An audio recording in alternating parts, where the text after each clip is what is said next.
আল্লাহ ইন্নী কুনতু মিনাজ জালিমিন, আমি জালিমিনদের খাতার মধ্যে নিজের নামটা উঠাইলাম। দুনিয়ার কোনো ব্যক্তি এই বিপদ থেকে আমারে বাঁচাইতে পারে না, দুনিয়ার কোনো ব্যক্তি এই মুসিবত থেকে আমাকে বাঁচাইতে পারে না। মাছের পেটে যাইয়াও ইউনুস নবী আমার মাওলারে ভুলে যায় না।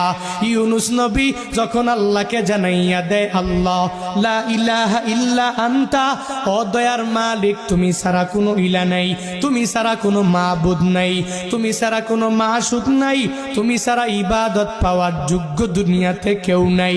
যখন ও ইউনুস নবী আমার ওই মাছের পেটের মধ্যে সিজদার মধ্যে পড়িয়া আল্লাহকে পুত পবিত্র বলে, আল্লাহ ছাড়া মাবুদ নাই এই বলে যখনই ঘোষণা দিয়া দেয় আর নিজের ব্যাপারে আল্লাহর দরবারে জানাইয়া দেয়,